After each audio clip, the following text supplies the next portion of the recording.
Welcome to the Blue Swan. Today we have Taha Mubashir, who is a partner at Innovia VC.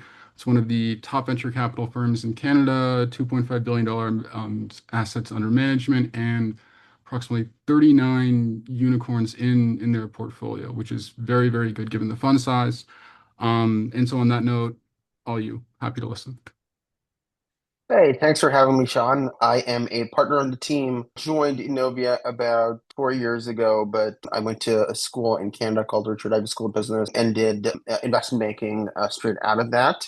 My role there was, the most junior person doing anything that the senior bankers wanted with respect to M&A, whether this was, presenting, and preparing presentations, running financial analysis, etc.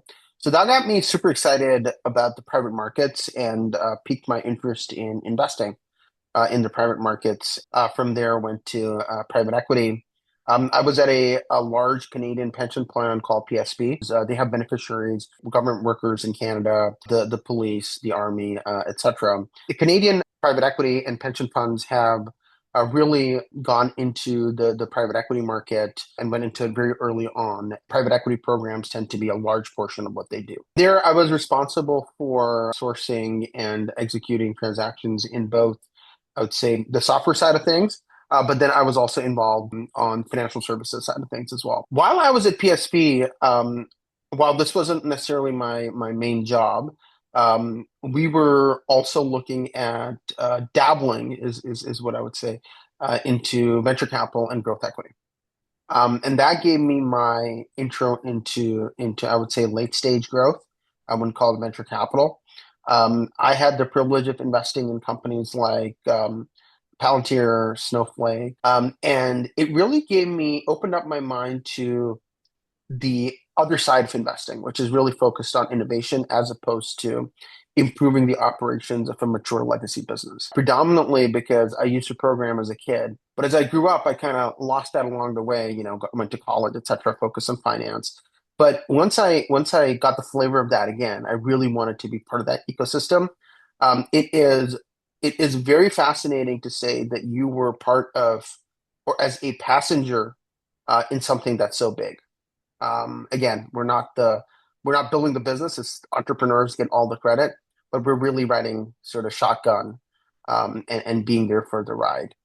So that led me to my venture capital career at Innovia Capital.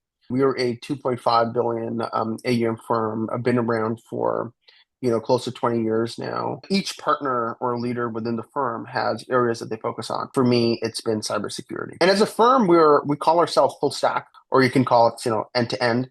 We invest all the way from pre-seed to late stages of growth. Now, where I focus predominantly is on Series A and seed stage companies.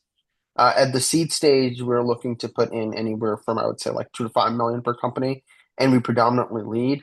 Series A, I would say anywhere from like 10, 12, 15 million in equity. But as a firm, we also have resources which we call the platform team that supports our companies. One main sort of feature ad that early stage companies always ask for is our CTO office. Our CTO office is run by Steve Woods. He was a senior executive at Google. He started his entrepreneurial journey early on and sold his business Quack close to the dot-com days to AOL. And that was the first, I would call it, a voice assistant for shopping, focused on movie tickets.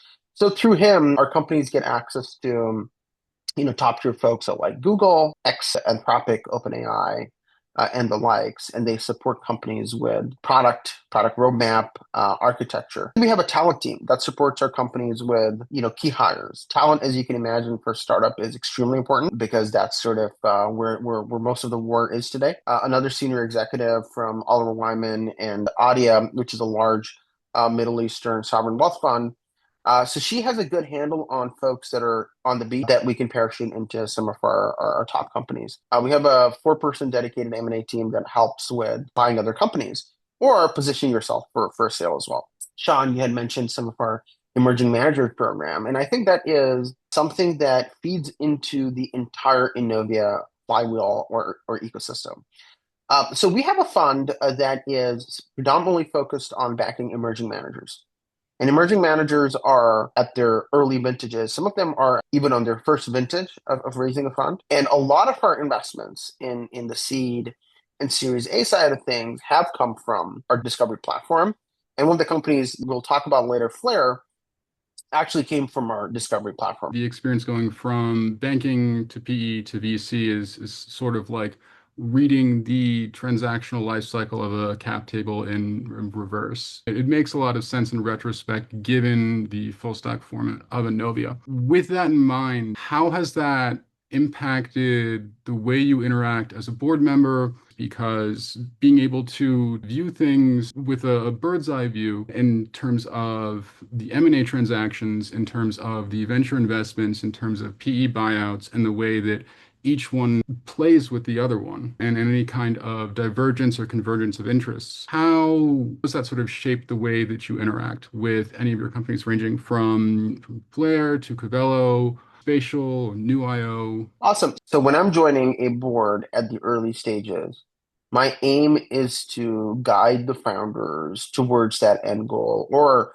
share pattern recognition and stories from what that end goal looks like. Through that, I would say, also making the right introductions to get there. Also, when looking at M&A, what a good combination looks like, and how hard an integration is, right? If you have not done it before, you have not seen it, M&A sounds and looks relatively straightforward and simple. But in reality, absorbing a company, the talent in that company, making sure cultures gel, migrating tech stacks, all of that is not an easy thing to do. You get into the groove of it once you've done it 4 or 5 times. I help remind my entrepreneurs and founders as to how difficult it is, but I'm always there to remind them as to what are some of the traps that I've seen. Having seen late stage, early stage in this environment, right? Like with AI, things are changing extremely fast. The thing that matters to me is the founder, is the entrepreneur, because that's the only constant in investing, right? Today, markets go from efficiency being the end all and be all to growth being end all and be all, and you cannot predict that. The only thing you can focus on is the founder. The other thing that's changed, because I've seen this, how founders matter, entrepreneurs matter, no matter where it is, early stage, late stage, public markets, right? You look at companies like Meta. Mark Zuckerberg is still the founder and running it. Took it from that initial dip, a couple of years ago when everyone thought Meta was dead, and then Mark, rebuilt the business from there. And today, the stock is doing extremely well. Again, founder mentality. As a board member, you're there to provide pattern recognition and guidance. But at the end of the day, the founder knows this business inside out and probably knows better than you. I think it's a humbling moment as well. That is truly humbling. A lot of venture investors may have more of a power dynamic. It largely depends on the person, it depends on the firm. It's a complex industry. I like to joke that anything from fundraising to M&A looks a lot more exciting on the outside than the inside, because there's sort of the flavor of money, and then there's sort of the type, and then there's how it interacts with the company both internally and externally. And I mean, the M&A agreements say they can read like Shakespeare. There's so much variance within private M&A. There's practically an unlimited number of ways to break down a private M&A transaction, depending on everything else, and all sorts of liquidity waterfalls and various things have a profound impact on how things get redistributed. More paperwork than I have seen Yeah, in absolutely. my entire life.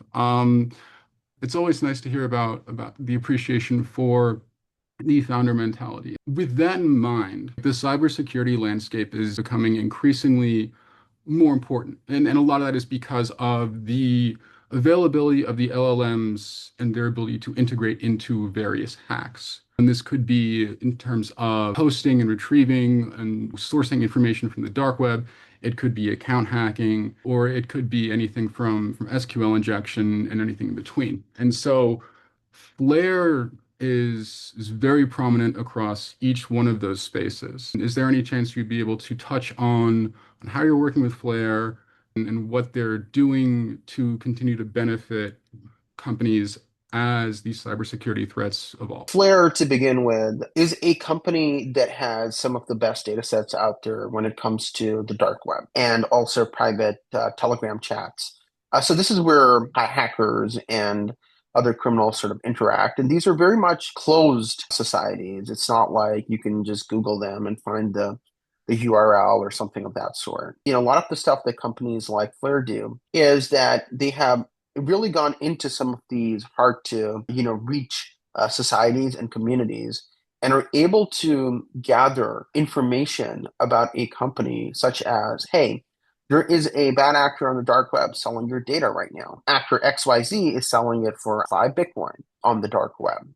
It could be that your company credentials are exposed on the dark web as a part of a broader leak. Once your personal account is breached, and folks know you work at Procter and Gamble, there's a chance that you've reused that password. So there are many ways in which your data can show up in the dark web in criminal organizations without you even knowing. This is becoming more and more prevalent, with info stealers, etc., that show up on your computer, then they take credentials and harvest them. This is becoming more and more prevalent because of AI, which you alluded to. AI has really democratized hacking. And I would say we're at the start of this. Folks that don't need to know how to program anymore or write scripts. Before, you could buy scripts online. Now AI writes scripts for you. There are LLMs being sold online, Evil GPT, etc., where guardrails are removed. We're seeing attacks happen at a higher frequency rate. And most of the attacks today, frankly, aren't even the Mythos level attacks that we hear about. So Mythos was the LLM that Anthropic released. And before releasing it, it was in closed beta with trusted partners on the cybersecurity side of things under this project called Glasswing, because they felt that this was too powerful to release and it could hack organizations. I would argue that we're not even seeing those yet. But what we're seeing today is the same attack patterns as before, but happening faster. Our phishing emails are written extremely fast now. They don't have typos. They're context aware. Hey Taha, your boss emails you. I'm stuck on the highway right now. My car isn't working. I could only remember your email address, so I sent you. Can you just wire me or send me money right now? And it's a call to action, and you're sitting there. You take your phone out and you do things immediately. And that's what hackers are looking for. Now these phishing emails are also, context aware. Where things are going to get even more complicated now is imagine a world of agents. We're seeing agents, coding agents on your computer, which are, pretty much ubiquitous now. Everybody's vibe coding. We're seeing agents in contact center. We're seeing agents across, voice agents across some other areas. We aren't seeing agents everywhere yet in the size and scale that we're going to see in the next 5 years. And these agents act autonomously and they're non-deterministic. So sometimes they'll make decisions where probabilistically they're going to do something that you don't want them to do. So how do you now protect yourself from this new attack vector? And that is what AI is doing. So AI is a double-edged sword in the sense that it's making our lives easier in some ways, but also introducing a new attack surface that's we haven't seen ever before that needs to be protected in a completely different way. Right now, the question is it going to be incumbents that are going to figure out within the cybersecurity companies how to fix that, or is it going to be a new startup? And that's what's exciting about cybersecurity investing is that startups typically innovate. And so I call it the fountain of youth, where there's constant generation of new startups based on new attack vectors, and it's a cat and mouse game. But you're not kidding. Even in the event life cycle, ranging from brief to actual judicial action, the justice system is remarkably slow. Even when breaches are detected and they're investigated and they're going through the entire judicial process, it takes a fraction of the amount of time to get hacked as it does to sort it out in court. With multi-agent systems, the former CTO of Facebook, Jan LeSun, described some of the perils of LLMs adequately in the sense that some of the models are very probabilistic and they sound like they know the answers well. And to an extent, if they're primed correctly and they're optimized, yes. And so people have all sorts of amusing stories about fundraising adventures where the VCs might be taking a nap during the initial meetings. They're flying all around Twitter. And Yeah. so I'm wondering, do you have any amusing anecdotes about working with portfolio companies? Our philosophy is very different, and I know I've read sort of the stuff going on Twitter, but our philosophy is do no harm with portfolio companies. So I know there are some, folks, and I would argue that it's a small subset, not the vast majority. Vast majority of venture capital looks like us. We're of the belief that we're here to support founders. We are going into every board meeting prepared, having read everything that the founder has provided to you so that we're not wasting time. We also check our ego at the door because, as I mentioned, the founder likely knows better than you. The only thing we can provide is patterns from the past where we felt that founders fell into a trap. We're there to help them navigate around those traps as opposed to telling them how to get to your end goal and what the end goal looks like. Being respectful of the folks around the table is extremely important. If venture capital is very much a human game and the best founders only want to raise from the best capital providers, who can add value because capital is a commodity. If you're not bringing your best game when you're talking to a founder, whether it's at the board, whether it's at the monthly meeting, they won't want to work with you again. I think it is a very dangerous game to fall asleep or not pay attention or feel more important than anyone else in the room because it's going to come to bite you eventually. So a lot of complexity is being introduced with new AI-based business models, which prior companies like, Zuora, Salesforce cannot handle today because you're built on data models that don't allow that. In terms of the AI landscape, so the pricing model for AI is largely token based, and that enables a very, very, very different set of financial models to power a company in terms of going from a static fixed unit price to more of a dynamic pricing model via optimizing that token spend. Coming from a background where you dealt with investment banking, where you dealt with private equity and pension funds, where there was a lot of complex financial modeling behind that instead of various tiers and pricing unit blocks. Can you talk about how new IO is affecting that space? Before software, a bunch of these companies were trying to create pricing, packaging, and automation around that so that once you would put together multiple SKUs, a price would come out that a salesperson could then quote to their customer. And this used to be machinery. Based on each part, that changes the complete build of it and that changes the pricing of it. So that was the original world of CPQ, which is configure price quote. And that was a world of companies like Steelbrick, which got acquired by Salesforce. Then came a world where software became everything.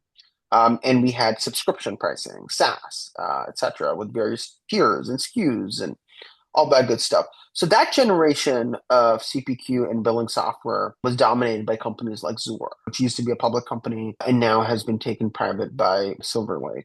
Snowflake, I would say, was one of the early poster childs of consumption-based pricing, where you bought credits in advance and then you burnt them down over time, and any extra would be rolled over to the next year.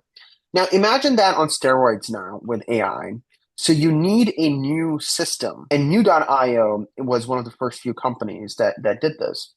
And they had a unique insight around the data model. They were seeing where the puck was going. Folks like Zuora or Salesforce don't have the right data models in order to enable some of this consumption-based pricing. The pricing models in the AI world are changing. The play to earn space has essentially blown up in 2026. And so back in 2021, tokens like Axie Infinity were massive. There's still an enormous market that is growing for world modeling and virtual reality, especially given a lot of the VR glasses. You're currently on the board of Spatial, and they've got partnerships with Vogue, Elle, Absolute, Jack Daniels, and Givenchy, Hugo Boss, these fashion brands, consumer non-cyclicals that go from B2B to B2C. I'm wondering if you can talk a little bit about the evolution and the economic interplay of the graphics modalities that Spatial is working with. Today, they're extremely well known for a game called Animal Company, which is on the Meta VR. I think there is a huge attractant for big brand names to go into the VR world to interact more with their customers and to showcase their products in a way that a 2D surface cannot. Early on, Axie Infinity, some aspects of it, like using crypto early on, whether it is having NFT galleries or anything of that sort within the spatial platform. Other aspects of it was brands creating games for their own brand. Some of the brands even had buy now options within the game. You could walk around and see a shampoo and pick it up and buy it. If there are any seed or Series A entrepreneurs looking to raise capital within cybersecurity, we have an amazing CISO network, and we believe that it is extremely high value add for folks looking to break into this market. We invest in Canada, US, and Europe, so please hit me up anytime. I appreciate you taking the time to do this. Awesome.